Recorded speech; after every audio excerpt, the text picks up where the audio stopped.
everybody. Welcome. My name is Gina. I'm one of the admissions counselors here at Pacific University.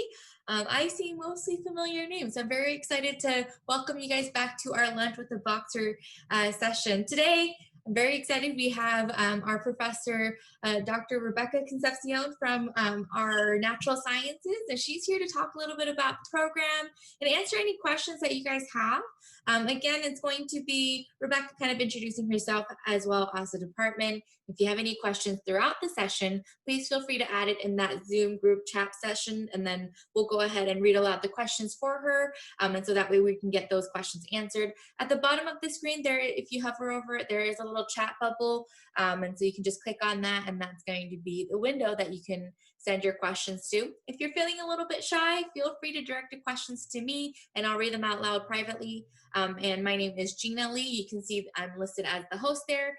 So feel free to go ahead and send it directly to me if you are feeling a little uncomfortable. So we will go ahead and get started. So I'm actually going to go ahead and ask Rebecca to unmute her mic, and I'm going to start her video and we'll get started. Let's see. It is working. Hey, everybody. How are you? I am great. How are you? How's everybody doing today? Good. We're so excited to have you here. If you can start off with, introducing yourself and what do you do here on campus? Yeah, well, I'm excited to be here. My name's Rebecca Concepcion. I'm a professor in the Department of Kinesiology. If you visited last year, we talked about it as exercise science. So we have just revamped the major. And we're calling it kinesiology. It's a little more accurate description of our new major, which is really giving students a lot more flexibility in the classes that they choose, so they can customize it a little bit more to what they are trying to do post-graduation. We are still a major that a lot of students who are going into physical therapy are taking, and it prepares them very well for that. Occupational therapy, athletic training, which we have a program with our graduate program in Hillsborough, a 3 years here on undergrad and a 2 years with athletic training in Hillsborough, so that you receive your undergraduate degree in kinesiology as well as your master's degree at the end of 5 years with, in athletic training, which is a really great pathway program that we have. And so a lot of students will also go into coaching.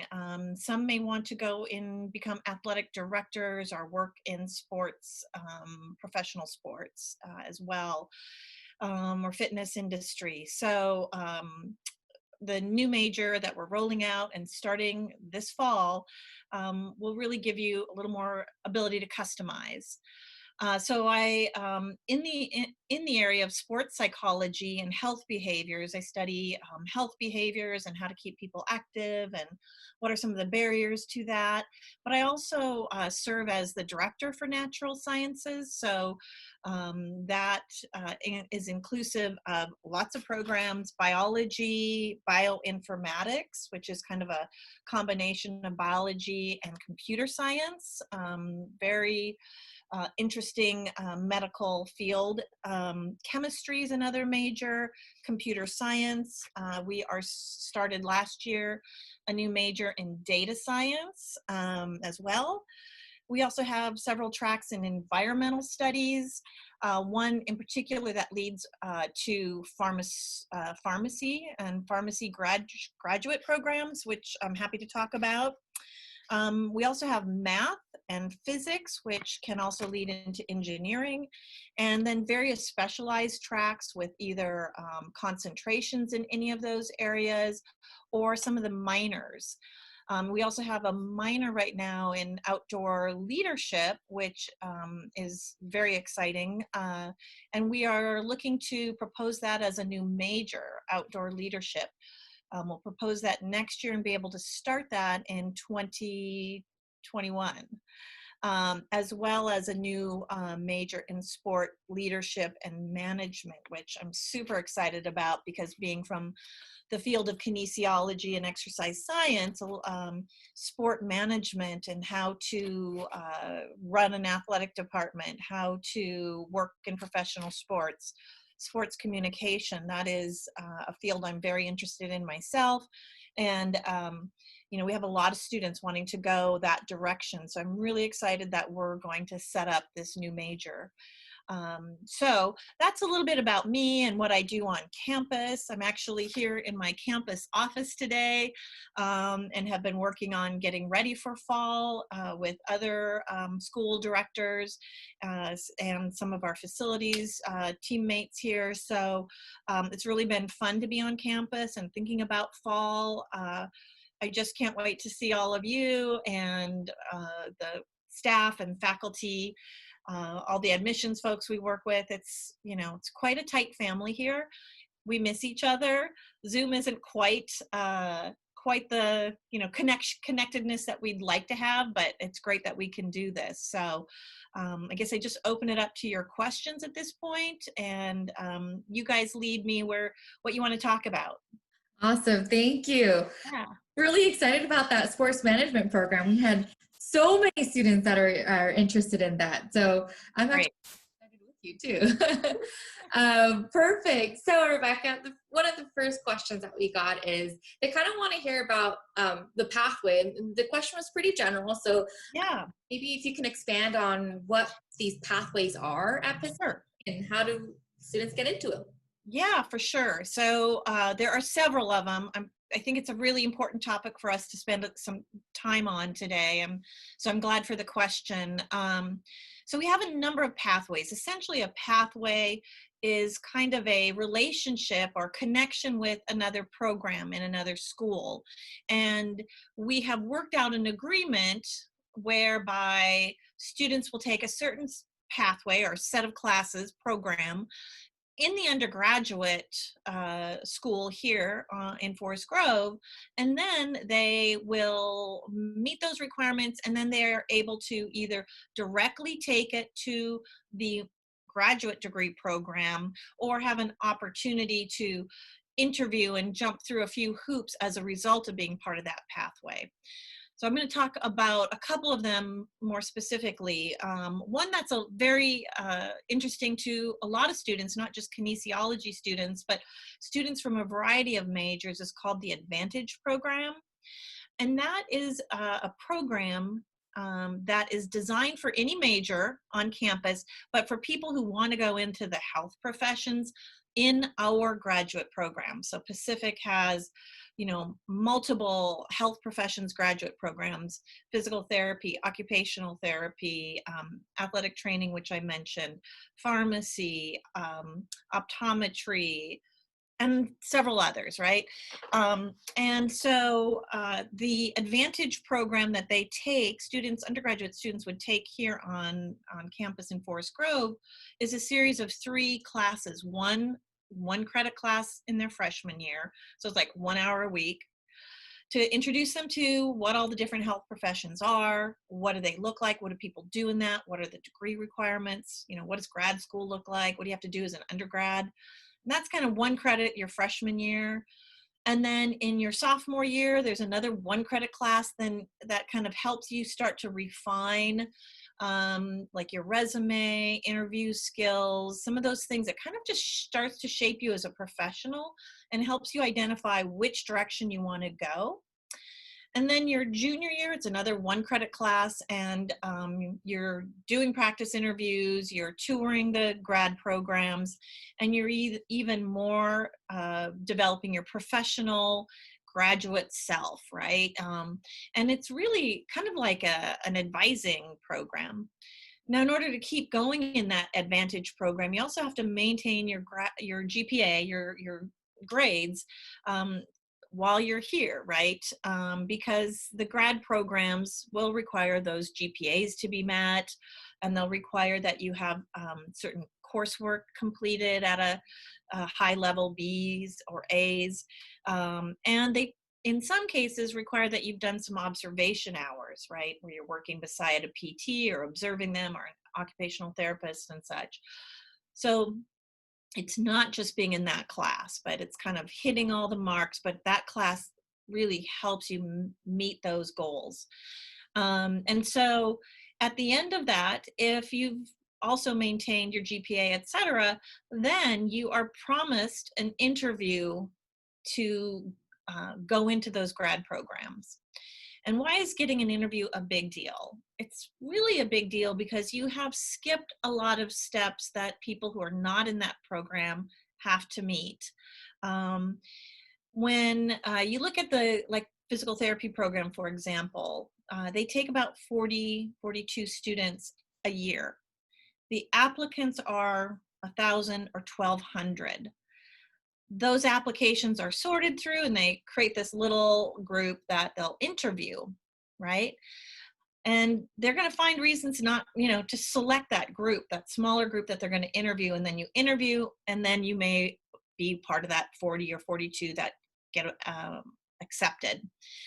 What we've done is we've allowed you through that Advantage program to skip kind of that review. You are right into that interview group, and that is really huge because that's going to be quite a bit smaller than the 1,200 people, right?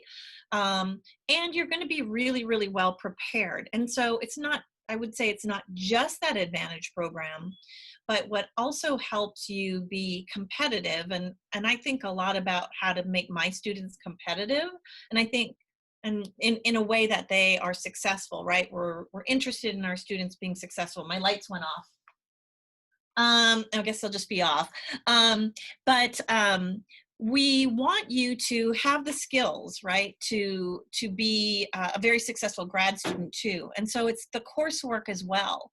And so one of the things that we really think advantage our students is the coursework, the small classes, the one-on-one with faculty, the working in labs, right? Actually working in labs and doing research with faculty, and then eventually your own research. And that's amazing because as an undergrad, I went to a large school. I didn't get into the labs. And when I worked on my graduate degrees, undergrads do not get in the labs unless they're a participant. They don't get to run studies, et cetera. And so when you are applying to a graduate program, if you have some of those skills, you become very attractive to a graduate faculty member, right? They know that you understand that process, the complexities of research, that you just come as a more fully prepared graduate student. And having been at, large institutions where undergraduates don't get that experience, it's just almost something you can't quantify, right? So that's one of the Advantage programs, right? But it requires a lot of, sustained work on the students' part too. The other programs that we have are a 3-2 with pharmacy and that environmental studies program that I was mentioning. They have a chemistry and toxicology degree in environmental studies, and that also links in. So you can do, 3 years here and 2 years there. And athletic training, I mentioned that in kind of my intro, that you would do 3 years as an undergrad at Forest Grove campus in kinesiology. And then your first year is your fourth year, your first year of grad school. And that will count back to your undergrad. And then at the end of your first year of grad school, you've completed your undergraduate, but also 1 year towards graduation. So you kind of get a double dip on that year, of course, because also our programs are very aligned and we've designed it that way, right? So, and then you have 1 more year with the athletic training master's program. And so in the end of 5 years, you are graduating with both your bachelor's and your master's degree. I wish I had thought about doing that because I spent a lot of time in school. And a lot of these kinds of pathway programs, I don't think really existed for what I was interested in doing. So if that is your jam, then it's a great thing to look into. And your academic advisors, both your faculty advisors and the advising center, are very knowledgeable about all of these. And we meet with the faculty advisors, meet with their students at least twice a year, if not more. And sometimes you're in their classes, and they will help you through that. They will make sure that you are hitting the step-by-step process so that it isn't something that you miss, right? We, again, this is what we do. This is our priority, is you and your progress, your, helping you fulfill your goals. So we will make sure, right, that you can hit those. Yeah. Awesome, thank you. And I think you and I are kind of in the same boat, where we came from a much larger public institution, and just kind of seeing some of the opportunities that the students get here is appalling. I'm just like, are you serious? Like, I I'm, didn't get to see who my professor was when I was an oh, undergrad. So yeah, it's great. yeah, thank you for sharing that. Mhm. These are some questions that popped up. Are there, like, how do you help students prepare for medical school? So I think you kind of already answered that, Right. in terms of that pathway and the advising session that we Right. do I some of those can I clinics. can elaborate on that. So for sure, right? Our especially in the sciences, a lot of us are very familiar with what graduate schools require, including medical school, right? We don't have a graduate medical program, but we advise a lot of students either from kinesiology or biology or chemistry, but they can also come from the social sciences or arts and humanities. They just have to have the prereqs to get into medical school, right? You don't have to be a science major, although it's efficient, right? Because there are a lot of science prereqs to get into medical school, right? So it's kind of efficient, but you could do a music major and get your science prereqs. It can be done. And sometimes medical schools like diverse majors to come together. Um, but we also have a faculty member in the Department of Biology who is the campus faculty med school advisor. She attends specific conferences for med school advising. They run MCAT classes in the summer. One of our math professors actually helps with that as well. So there are a lot of resources that we put into helping students be really successful undergrads, possibly publishing, definitely professional presentations, which are great on applications, definitely community experiences, internships, but also this really specialized advising, right? We are, again, like, once you're here, you are ours, you're our family. I mean, one of my, not a med school story, but what's been really fun is having some of my own students actually go on to grad school. One of my undergrad students didn't do his capstone with me, but we worked very closely together in our, it's a small school. He went on to physical therapy school and now teaches at the health professions campus. What? And I love it, and I love it, and I have his picture on his news brief up on my board here of him about Evan, and he's just lovely. And we see our students as budding professionals. We know you're going to be right alongside us, and you are while you're here, and we are there to help you, get to your goals. It's exciting. It's a really wonderful thing to be involved in, is people finding their passions, right? So anyway, I'm getting all gushy, but No, that's awesome. I I'm love it. Yeah, excited. it's really special. Yeah, it's so nice to be able to hear stories like that. So, Yeah. um, some of the questions that are coming into me here privately are, how do students choose their senior project? I know we talked about kind of in some of the other sessions. What is a senior project? Maybe if you can kind of go over that very briefly and then talk about how they choose it. Sure. So your senior project is sometimes called your capstone project. Some people have these in high school. It is conducted in your senior year, and it is basically a project. And in the sciences, it's often, science, either lab bench research, right, if you're in the natural sciences, or it could also be in kinesiology, things that are more like behavioral studies, or it might even be outreach. I've had students do an education program around the effects of concussions and the medical effects. And one of those students um, actually was going on to med school, right? And he was a football player here. He and another student athlete worked up a educational program for high school athletes and coaches and delivered it here in Forest Grove at the high school and a couple of other places. And it's amazing how little high school athletes actually know about what are the symptoms of a concussion, and what are the long-term effects, right? And so it was great. They had to gather all the science about that, right? And all the current literature. And then they had to develop a talk that was geared towards high school aged students. So they had to translate that in a way that was engaging, informative, not too complex, stuff they could use, things they could understand and think about for themselves.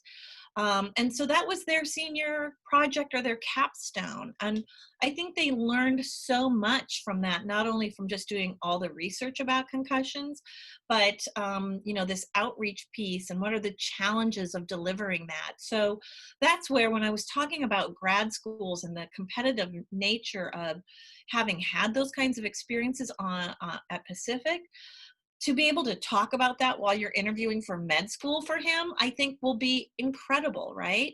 And so that's your project. Now, how do you get to it?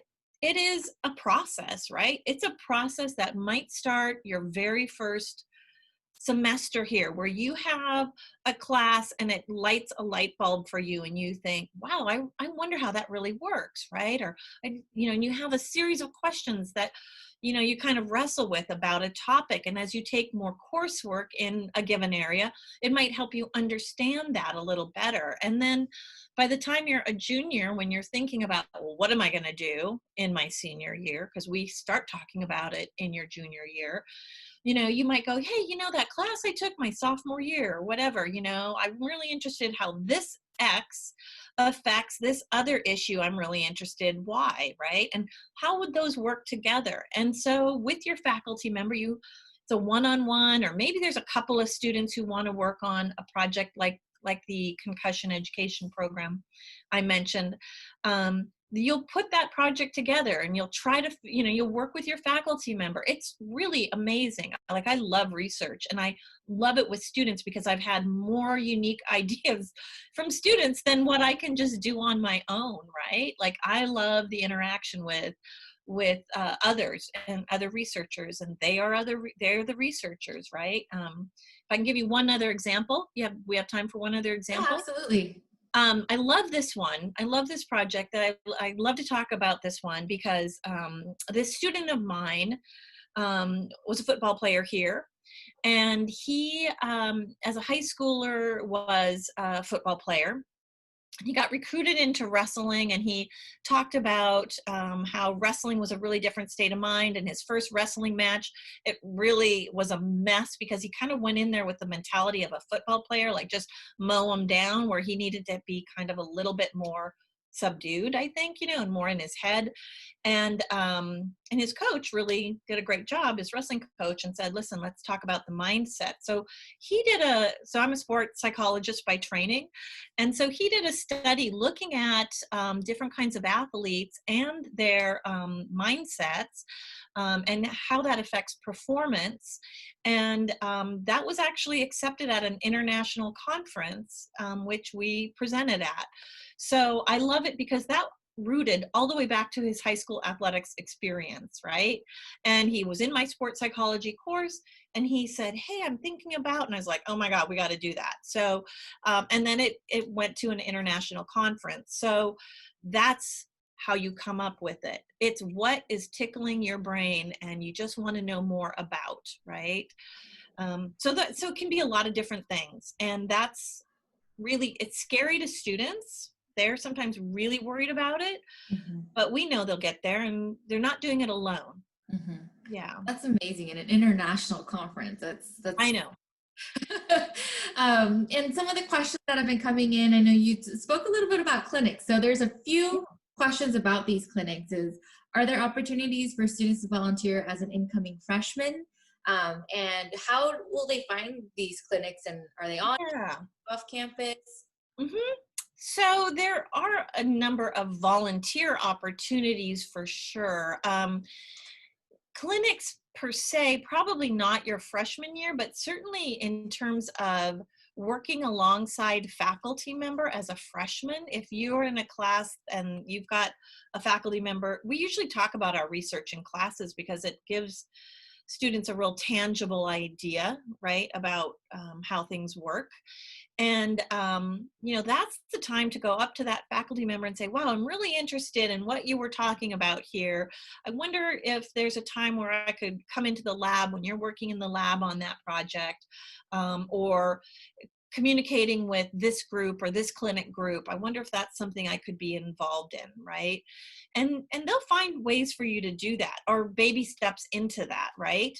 And it depends on the clinic. Some of the clinics, depending on who they work with and if they're working with patients immediately, and some of those privacy concerns might be an issue. But you should definitely, especially if you're thinking about going into allied health like PT or OT, things where you need some observation hours, um, start pursuing those even in your hometown right now, right? If you're even thinking about one of those, if you've been to a PT, call them up and say, hey, I'm thinking about this profession, and you can start recording hours now, right, to just observe. And it's a little different on what state you're in as well. In California, as a student, you can actually do some of the physical therapy modalities. You can touch patients. In Oregon, it's you have to observe, right? So depending on where you're from, you might be able to do some of that. But your faculty are really friendly. It sometimes feels scary, but we're pretty friendly, and we want you to come and ask us. We want to get to know you, and we will get to know you. And we're always looking for people who are eager about clinics or observation or time in the lab or whatever. So oftentimes we'll pair younger students or newer students with juniors and seniors to observe their capstone, right? And a lot of times that is a nice kind of hand down, right? We can kind of do some leadership training in that way, and get students more ready for the lab work as they go. Another great opportunity to look at for some of these exposures is the clubs. So we've got, pre-PT, club, OT, all of the areas. So um, a faculty member is always assigned to those clubs, but students really run them and get into some leadership opportunities in those clubs. We had in the spring, before we all had to leave campus, there was a pre-PT student who rides horses and is really interested in therapy with using horses, and a veterinarian, they had a horse leg. Sorry, I hope that's not upsetting. But they did a dissection on that in one of our labs here on campus. And a number of students, learning anatomy and physiology and the process of dissection and understanding how the body works, were involved in that. And that was just a student-led opportunity. So you can be that student too. And it's a really neat thing to also be able to talk about your own leadership development as you're here on campus. Yeah, that's awesome. I actually have one of our student workers who used to work in admissions, and she was a double major in poli-sci and exercise science. Oh yeah, I know her. Yeah. So Brooke Yeah, is I love her. and fun fact, 2 weeks ago, I went in to get my glasses updated, and she picked up the phone and she took my name. I didn't know it was her. And she's like, is this Nice. from admissions at Pacific? And I was like, who is this? And it turned out to be Brooke. And she's actually working in an optometry office right now. And both the doctors, it's a father and son run optometry kind of practice, and both are alums of Pacific, both undergrad program. So Amazing. fun kind of little anecdote, because students do really get through those clinics get jobs and just kind of go from there. So one of the Absolutely. other questions that were asked was more about kind of like back to the 3-2 and the 3-3 programs. And the question is asking if they get the same results even though they take the different amount of times to complete. So I think there might be a little bit of confusion with what that 3-2 and that 3-3 is. And specifically asking about the pharmacy program, which is that 3-3 PharmD program. Yeah. But I think if you can kind of maybe explain the timeline of how those work. Yeah. So they do get the same results. The the pathway is very targeted for students who want to go into pharmacy. Now, you don't have to figure that out your first year, which I think is helpful. It isn't like you have to hit the ground running, but you probably should be at least looking in the sciences, right? A lot of the first year of the sciences can look kind of the same, right? Like kinesiology major and the biology major and the chemistry major, their first year is pretty much the same, right? Because there's a number of core classes or general ed classes that you're all going to be taking. And so it gives you time to find where your strengths lie, to get some of the things worked out, to get a better understanding of what it would look like to be a chemistry toxicology major in the environmental studies program, which leads to the pharmacy program. So they've designed that 3 years as an undergrad to tightly align with the pharmacy program. Those are done in partnership with our pharmacy program. It's not for all pharmacy programs, right? Just like the athletic training program, right? So we have sat down with those graduate faculty and said, here's what we think would work. They're saying, yes, more of this, less of that, right? And in those 3 years, what you're doing is you're also completing your core education, your requirements for your undergraduate degree. A lot of times what happens in that fourth year that you are actually at the grad school doing is what would be accepted as your capstone for us, right? So capstone is a big part of senior year, that big project. And so the work that you're doing in those grad programs, often we basically are counting that back as credit in your undergrad as well. So you're in with the same cohort of graduate students. Those classes that those students are coming in after a 4-year degree are taking those anyway. We're just making an agreement. So it's because of our close relationship with our own grad programs. I hope that helps. If it isn't clear, keep asking me more. Yeah. And Does that help? I think that's very helpful. And the follow-up question to that, and this is a question that we get every year as well. What is the difference then between like the 3-3 for pharmacy or 3-2 to athletic with the pre-professional tracks then? So the pre-professional tracks basically outline, those aren't majors, right? Those aren't a major. You don't get a degree in pre-OT, occupational therapy. What they are is they designate out what are the classes that you need to get into those graduate programs. So if I am a anthropology major, I'm going to take that anthropology set of classes and my general education, but I'm also going to look at that set of pre-occupational therapy or physical therapy classes and make sure I get those in there too. So it's more of a guide to make sure that you are ticking the box for the prerequisites to get into those graduate programs, right?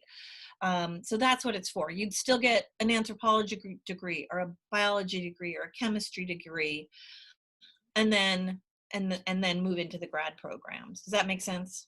Yes, that clears it up a lot. Thank you. Yeah, sure. And the next question that we have is it guaranteed admission to the grad program then if we do the 3-3 and get an interview?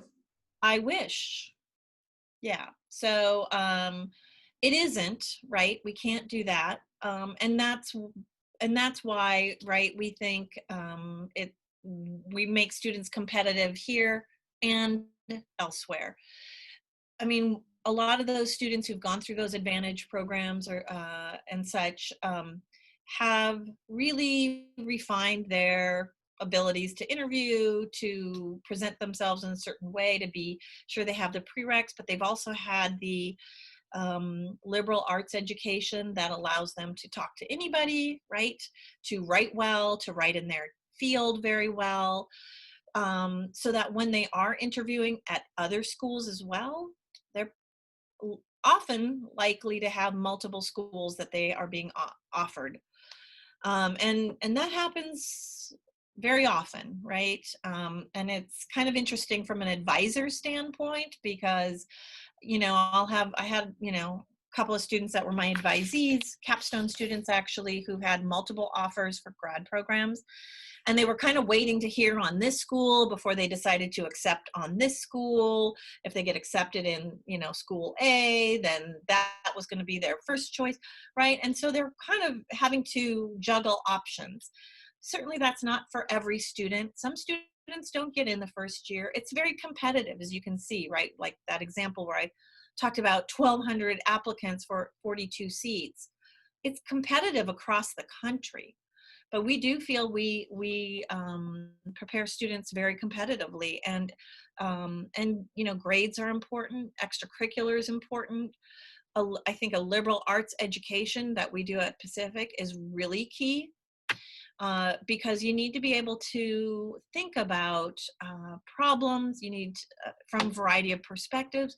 You also, in the health field nowadays, it is not just you, right? You have to work with physicians and nurse practitioners and the occupational therapists and the social workers, right? And you're working across multiple teams who think about problems in different ways. And you have to be able to shift your own thinking to understand and to see how that might apply to a situation as you make decisions as a health professional moving forward. So I think that's where that liberal arts education really makes a competitive advantage as well, right? You're not just an exceptional science student.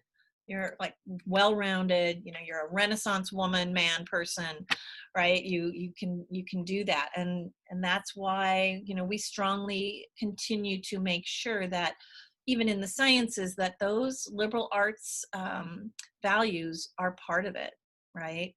We know how important that is. So yeah, so it's not a direct promise, but we think you're going to be competitive in multiple areas. Yeah, absolutely. And I know many of our seniors have been pushed to apply to schools that they thought were out of the reach by their advisors, and were very pleasantly surprised that they got in and was like, oh my God, it is a good thing to actually listen to my advisors. So thank you. One of the questions that have been popping up a lot, and I know this is a work in progress with the whole COVID pandemic, Mm-hmm. because some of these students have an option to study off campus for fall semester. What is it going to look like for the labs and kind of being able to be in person? Like, do we have anything set up? I know we are meeting every day with the COVID task force. Do you have any updates that maybe you can give us? Sure, I will. So many meetings, but we've made a lot of progress. I mean, it's kind of great. And it is, again, it's important to be able to solve problems in a team with different ideas and different perspectives. And so it's a lot of great practice with the goal of bringing students back and giving them an exceptional education, right? And so, as you may have heard, if you've attended any of the other lunch sessions here, it is a little bit of a work in progress, right? And we are kind of controlled through multiple levels that advise to the governor, and then the governor lets us know. But we also have to align with some of the higher education bodies, and we look to their guidance. And so that's really great. And so we know that between, June 4th now and when y'all get here on campus, there's a lot of potential for things to change, right? And refine. But we are right now, we've got numerous groups looking at, in particular, the science courses, lab courses, but also studio arts, right? Things where you need those hands-on experiences. And how do we keep people safe and such? And so we are looking at different rotations for lab sections and how we can have fewer students in the labs at a time. We've got, lots of sanitation protocols already in place. And so I think that'll be great. It might be that, some labs will actually be videotaped for you to watch and then be at least early levels, right? Like maybe intro levels, and to be able to, at a later time at different hours, come in and do those so that we have, that social distancing that we need. But that is something, we're definitely actively working on. We 100% believe that you need to be in the lab and getting those skills, right? And depending again on what you're interested in doing as a major here or, in grad programs. I think the quote unquote good thing is that all universities across the world are examining this question, and all of us are part of professional organizations that are sharing those insights, so we're not in it alone. And I think what the advantage again Pacific has is we start small, right? Our labs are already tiny in terms of the number of students. We're talking about, 16 students in a lab, 15 students. So if that means that we have to go to 7 in a lab, well, that's not so hard versus a lab where you've got 45 people in a lab, but it needs to be 7, right? So in a way, we have it a little bit easier than maybe much larger schools or programs. And, there's going to be college, and we are going to be delivering that in a safe way for you and in a way that you are going to have, a really great, exceptional education. Awesome, awesome. I have one last question for you here, Rebecca, and this is more from me. I always like to ask our professors this. What is your favorite class to teach when you are here, and why is it your Oh, that's such a great question. I have a lot of answers to that, and I suppose if I had more time, you'd have warned me. Um, but there is a class that I really love. It is a junior and senior level course. Well, now I have 2 answers because now I'm thinking about another one. But it is a class where students who have been through a number of our kinesiology courses actually work with faculty and staff on campus and are their trainers. Oh, okay. That's awesome. And so we meet kind of like a lab group as a team and with students and talk about our clients. What are the issues? How do we help them? I mean, it can be everything from nutrition to exercise to behavioral changes. And so students come back and they go, hey, they didn't listen to me. I'm going, that's the real world, right? And so how do we motivate people? Because it's a very applied experience, right? So that's really cool. And it gives students this idea that, it's not as simple as what my textbook tells me, that humans make decisions on their own, even though I'm giving them this really great advice, right? So I think that's a really cool one. The other class, if I can slip in a close second, I used to teach nutrition, which was a class for all students for their science degree, right? For their science core. It's not anymore. But then in that class, I got to meet students from all over campus. I got to meet, art majors and social majors and students coming in early on. And we got to do, talk a lot about food, which is always fun. And so I always really loved that class too, because I got to meet not just our majors, but people all over campus. So I don't know, I'm a people person. I can't wait to see everybody back. So yeah. Thank you so much. I've already had a lot of students messaging me privately about how they learned so many valuable things here today. So thank you so much for coming on and just kind of sharing your experience here. Any last minute things you'd like to add before we sign off? And just thank you for being here. I know this is your valuable time. Some of you, it's early in the morning or early-ish, right, for a student in summer. And we're really excited to have you. I hope you will reach out to me. I don't know if Gina has shared my contact info. I am happy to set up a Zoom with you or a email with you if you have any questions. If you want me to introduce you to anybody, let's get started. We're just super excited to see you in the fall. So thanks for your time. Appreciate it. Thank you, Gina. Awesome. Thank you so much. And I will go ahead and in the chat here add your Rebecca's email address. So feel free to reach out to her if you guys have any questions on that. And next week, we are very excited to have the athletic director back on for some updates.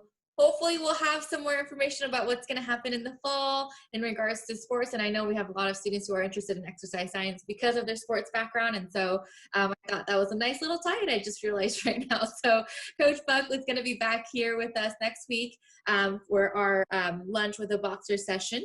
And once again, we also do have our sorry, I'm trying to multitask here. There we go. We also have our podcast, and Brian Jackson, he's also one of our kinesiology professors. Our colleague actually interviewed him about kind of the new updates on the new kinesiology program. And so feel free to log into our, I guess you don't log in, sorry, download or listen to our podcast. We are called Lead the Pack Podcast. We're on iTunes, Spotify, and Google. And again, Professor Jackson is also on there talking about the kinesiology program, as well as some introductions to other programs and departments on campus. So we'd love for you to listen to that. Join us next week. Thank you again so much. Have a good day, everybody. Bye-bye.